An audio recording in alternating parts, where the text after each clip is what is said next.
दोस्तों पहले आप ये वीडियो देखिए की पर माघ मेले में जाने की एक बार अगर आपने अपनी मर्यादा से समझौता किया गलत तो परंपरा बार क्यों बार स्थापित करना चाहते हैं? नहीं हम कोई गलत परंपरा क्योंकि स्थापित नहीं कर प्रशासन का कहना है रहे। कि देखिए कभी गलत भी परंपरा हम पालकी नहीं में नहीं स्थापित गए कर हैं रहे हैं। आप सोनभद्र गलत के आरोप लगा रहे हैं हमारे ऊपर। आप क्या आधार क्या है ऐसा कहने के पीछे आपका?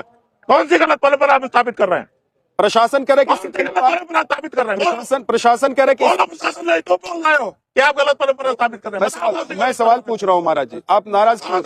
आप नाराज क्यों? आप जवाब दीजिए हमको। मैं जवाब दे रहा हूँ, दीजिए। मैं दे रहा हूँ। दीजिए। प्रशासन का कहना है कि प्रशासन का कहना नहीं, आपने कहा कि आप गलत परंपरा प्रशासन अपना जवाब क्या यहाँ पर प्रशासन का कानून नहीं चलेगा? ये यहाँ पर प्रशासन की बात क्यों ला रहे हो? मैं इसलिए ला रहा हूँ, प्रशासन कह रहा है परंपरा आप बता प्रशासन को दीजिए जानकारी महाराज जी, नहीं है। परंपरा आप बता दीजिए, परंपरा क्या प्रशासन है? को जानकारी नहीं है कि हम पालकी से पहले भी स्नान करने जाते रहे हैं। नहीं। मौनी अमावस्या को आप ही जाते रहे कि सब जाते रहे?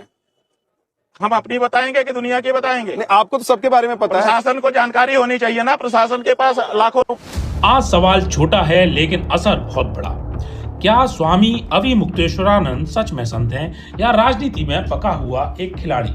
तो आइए सच जानते हैं। इनकी कहानी आज से शुरू नहीं होती, कॉलेज से शुरू होती है। छात्र राजनीति, चुनाव, संगठन और रणनीति यानी सत्ता की भाषा उन्हें बहुत पहले से आती है। तो सवाल उठता है, जो आदमी जवानी से राजनीति में रहा हो, क्या वो अचानक वैरागी हो सकता है? अब आइए प्रयागराज माघ मेला में हुई कंट्रोवर्सी को समझते हैं। करोड़ों श्रद्धालु नंगे पांव नियमों में और अनुशासन में, लेकिन यहाँ एक संत कहते हैं दोस्तों कि मुझे पालकी चाहिए। भाई क्यों चाहिए? क्या पैर दुखते हैं? क्या श्रद्धा पालकी से मापी जाती है? या बिना शक्ति प्रदर्शन के स्नान नहीं हो सकता?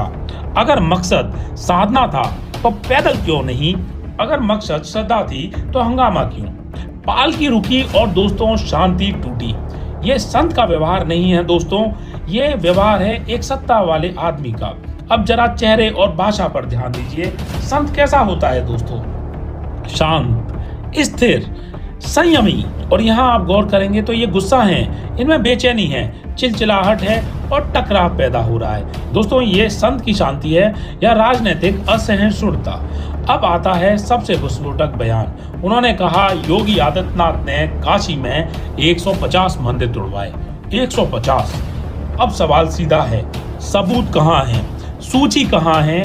आधिकारिक रिपोर्ट कहाँ है? काशी दोस्तों आस्था की धड़कन है। बिना प्रमाण ऐसे आरोप लगाना असहमति नहीं, आग लगाना होता है। और जब आग लगती है तो राजनीति सबसे पहले आती है। यहीं पर योगी जी का बड़ा बयान निर्णायक बन जाता है। एक योगी के लिए, एक सन्यासी के लिए